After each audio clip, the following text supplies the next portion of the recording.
Dominique Goy-Blanquet is Professor Emeritus at the University of Picardy in France and a member of the editorial board of En attendant Nado. She has translated works by British, Irish, Indian, Turkish, and American novelists, as well as essays by Anthony Burgess and W.H. Auden, for example. Her own works in English include Shakespeare's early history plays, From Chronicle to Stage, published by Oxford University Press in 2003, Shakespeare in Theatre, Patriciero, published by Bloomsbury in 2018, an edition with Janet of Migrating Shakespeare, First European Encounters, Roots and Networks, published by Bloomsbury in 2021. Her forthcoming book, From the Doomsday Book to Shakespeare's Globe, The Legal and Political Heritage of the Elizabethan Theatre, will be published by Brepols in 2023. Today, Dominique will be talking about her experience of translating Belfast, past and present.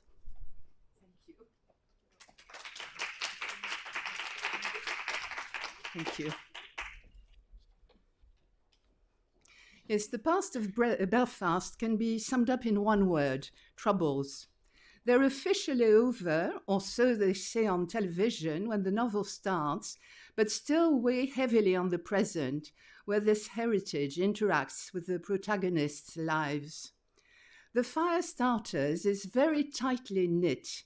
Every word in the opening pages calls attention to a network of clues that create mystery and suspense.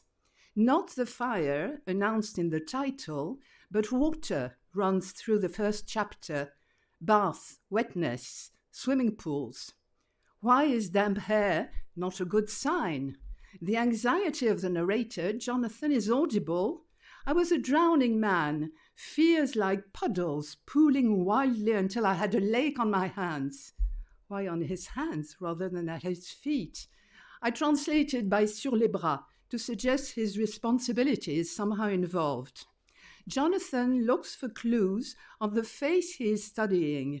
A baby, we begin to understand. Whose baby? His, and an unknown mother's with ocean blue eyes, who shares parts of the baby's features, a red mouth like an ambulance siren, again, not a good sign, but a clue.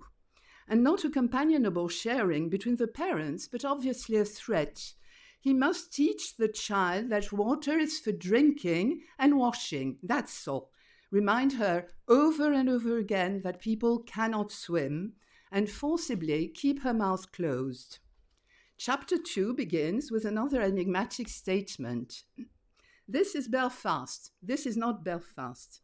The name, of course, has a history, a host of alternative histories, rather, like pieces from 20 jigsaw puzzles that must be fitted in to reveal the author's design. In this city, truth is a circle from one side and a square from the other, east versus west. Belfast used to be a major port and had the world's largest shipyard, where the Titanic was built.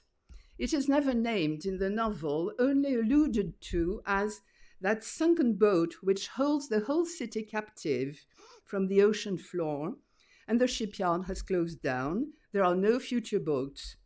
Jan Carson draws a scathing picture of a city eager to promote itself in hopes of attracting tourists. We dance for them and their foreign money. But who is this city kidding? Oh, I'm sorry. It has few attractions to speak of and a sorry past. Here we meet Sammy, an abstract of Belfast, as it were, who would give anything to scrape himself clean of it. But the place is like a magnet, coaxing, dragging, reeling him back. Like Jonathan's, his anxiety revolves around his offspring. This city fouling his boy up, just like it once ruined him. This is Belfast. This is not Belfast. This is the city that won't let either man go. Where Jonathan's obsession with water is a private one, Sammy shares his, fire, with the whole of East Belfast. Not festive bonfires, but tall fires, at least 30 feet off the ground, a tradition of the July parades.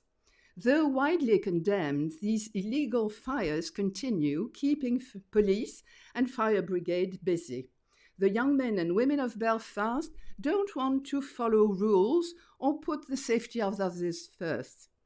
They're blood-blind with anger. First the walls, and then the roads, the flags, and now bonfires, they say. Soon we won't have anything left. Streets resound with the constant shriek of sirens connecting the two opposite elements. If water runs out, the use of hoses and paddling pools will be banned.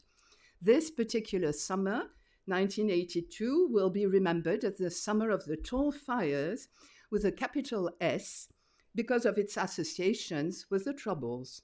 How they are associated is precisely what Jan Carson sets out to unravel. So these are some of the points I bore in mind while translating, along with a few basic rules. Few, because each author, each work requires a fresh ear and an open mind. One of my own rules, perhaps dictated by my interest in the theatre, is no footnotes. An explanatory footnote, often the solution suggested when you question specialists on some tricky matter, is an admission of failure. Jeu de mots intraduisible. You can't have footnotes on stage. All that the audience needs to know must be conveyed by the main text. How? That is the question. Puns, or rather untranslatable words, must of course be translated, or some equivalent found. The hero of A Clockwork Orange spoke in Nadsat, a fictional slang combining Russian, Romani, and English that made very hard work for the translators, Belmont and Chabrier. Among many challenges, they had to find an equivalent for a pun on caracho, and after much brainstorming, they coined a brilliant terrible. Polysemy, puns, are most difficult when they refer to some specific autobiographical experience. The toughest one I came across, which thankfully I did not have to translate myself, was Anthony Burgess's telegram to the organizers of a conference on the novelist C.P. Snow, telling them he was prevented to come by a blizzard. While snowbound, I'm snowbound. Thankfully, Nadsat is an extreme case. Most works are written in a large variety of variations on standard English. The idiom of the fire starters, despite occasional traces of urban slang, raises no major problems. The difficulties are elsewhere, in allusions to local heroes, rituals, practices, and in minor oddities that might escape the unwary translator. The chapter entitled 11th, 12th, 13th is dedicated to the July celebrations of the Orange Order. 3 days of boozing, bonfires, parades, culminating on the 13th of that year with the World Cup. I am not a football fan, so the name Georgie Best meant nothing to me. But a quick look at Wikipedia was enough to show its relevance. One of the best strikers of his generation, George Best was briefly considered for the World Cup in 1982, but found not fit enough because of his age, 36, and his alcoholism. While I was writing this, I hesitated between I'm not a football fan and not a fan of Manchester United, a frequent dilemma. How much information should I provide to French readers? Jan's British readers probably all remember Georgie Best. For the others, it might be helpful to suggest that he too may be an abstract of Belfast, his native town, with his flamboyant style, daredevil talent, and self-destructive impulses. There was no way I could pack all this in my translation, so I compromised with Le Footballeur Georgie Best, which would at least point readers in the right direction, should they want to know more. Translating Jan's next novel, The Raptures, presented quite another kind of difficulties. It is set in a village and richer in Irish phrases thran, rake about, gurn, or through otherness, a concept borrowed from Seamus Heaney, and numerous biblical references. I was lucky to have Jan's help for idiosyncrasies like getting on, i.e. making a fuss in Irish parlance. I also needed help with the peculiar use of your witness by Hannah's family, a special kind of Protestants, the evangelical charismatic sort. Among them, Jan explained, your witness is synonymous with your good name, the reputation you have amongst non-believers, and how this would possibly endear them to Christianity. The title itself, The Raptures, refers to the apocalypse in evangelist eschatology. As children, Jan told me, we'd actually use it as a verb. If you came home from school and the house was empty, you'd say, oh no, everyone's been raptured and I've been left behind. It spawned a whole massive series of Christian novels and films called the Left Behind series, about what happens to those left to navigate the period of trials and tribulations in the run-up to the end of the world. No surprise, then, if being left behind is one of Hannah's constant fears. Most British readers will have read the Bible at school, but a majority of French ones will need hints. With Jan's permission, I added as an epigraph the relevant quote from St. Paul's epistle to the Thessalonians, using the French translation of an eminent Anglo-Irish evangelist, John Nelson Darby. There are many more smaller obstacles to clear between source and target languages, numerous decisions to be made. It is often tempting to transfer elements of culture into their near equivalents.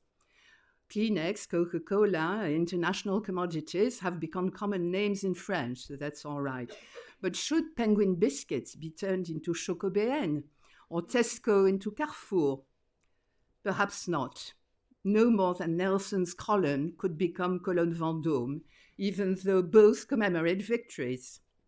Keeping the names of brands unknown outside Ireland will provide exotic notes, but reader may need to know if it's cough mixture of biscuits that the characters ingest, and whether they buy luxury items or cheap ones, old-fashioned, modern. So what is to be done with commercial or historical names filled with memories?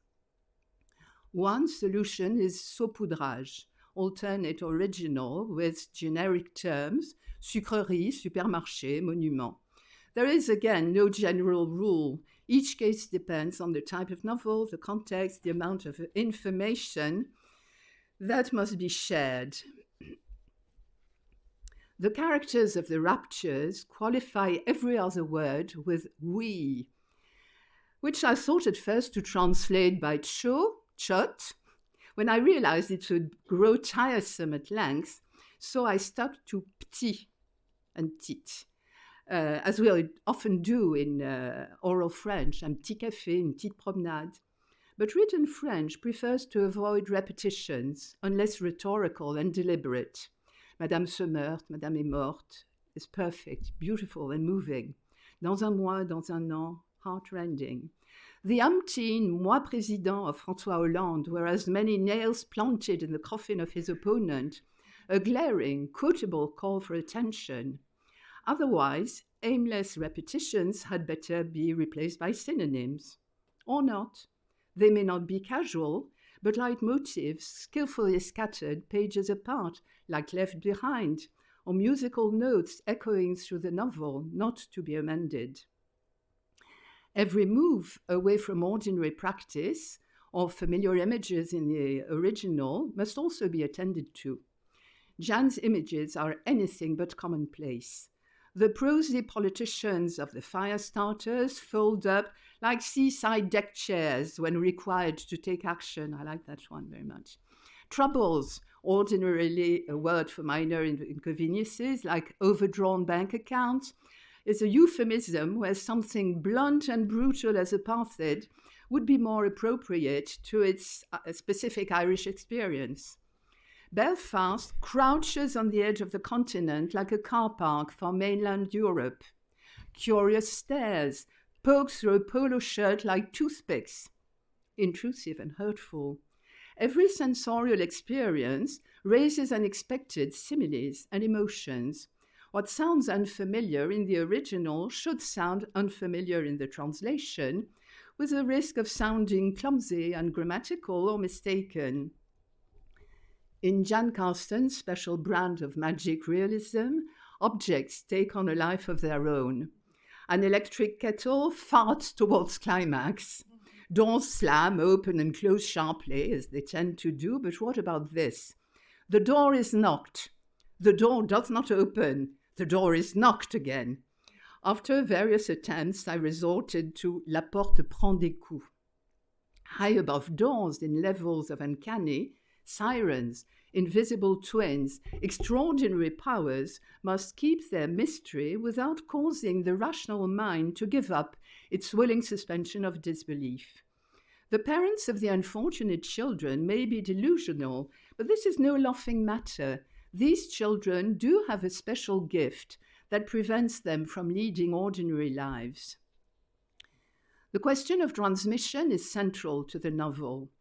Teenagers who don't remember what the 12th commemorates are not quite sure either why they throw things at firemen who try to extinguish the fires.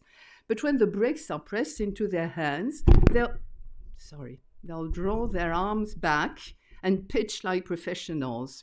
These lads are their shipyard fathers and grandfathers, standing with hands idly in their pockets, unemployment plus inherited violence. They can't wait to empty handguns into the fire's flaming tongues, like a beast to be slain. As for the main protagonist, Jonathan bears the weight of unloving, indifferent, snobbish parents. Sammy's terrorist past is revived in his son, the fire starter. Violence can be passed down, Sammy knows, like heart disease or cancer. It is a kind of disease. Because they're so marked by their heredity, one father is ready to cut his daughter's tongue, the other to beat his son's face to a pulp, both, ironically enough, to prevent further harm. Violence is also part of the siren's inheritance. Shipwrecks, carnage, Jonathan finds when he Googles the word. Again, something to bear in mind when defining a semantic field for their actions. Jan Carson treats her characters with a subtle mixture of irony, tenderness, lucidity, and concision. A delicate balance, since French tends to be more verbose, more convoluted than English. Each language has its stylistic abilities or handicaps. The French syntax offers a degree of precision that makes for clarity and more markers than the English, but it also easily sounds ponderous and offers fewer ways of escape in a complex sentence, dictating a limited range of 2 words. The language level and social class of a character, in French, are exposed the moment he opts for a more or less refined form of negative, je veux pas or je ne veux pas. I had to make a choice for Sammy early on, when the old man who watches his own house burn tells him, some young lad's done it. My Sammy answers, vous voulez pas que j'appelle les pompiers? Instead of his correct, are you sure you don't want me to call the fire brigade? Only at page 101, when he follows Jonathan as narrator, does his shaky grammar give him away. Characters who use reasonably correct everyday English provide little information about themselves to the translator, but other signals will. When Jonathan answers an urgent call to visit a patient, Sophie's future mother, a police siren stutters twice and shrieks into vicious, teeming life. Again, a conflation of myth with material reality, and a warning that he doesn't heed. How does a real live siren speak, by the way? With innuendos that should not be missed either. She took a bloody great wrong turn somewhere short of Iceland, without even a duck pond in sight, and arrived in East Belfast, presumably via its sewers, crashing in a flat on the Castlereagh Road. She has been ill for centuries, she tells him. Myth made flesh, he will eventually understand. Belfast, past and present.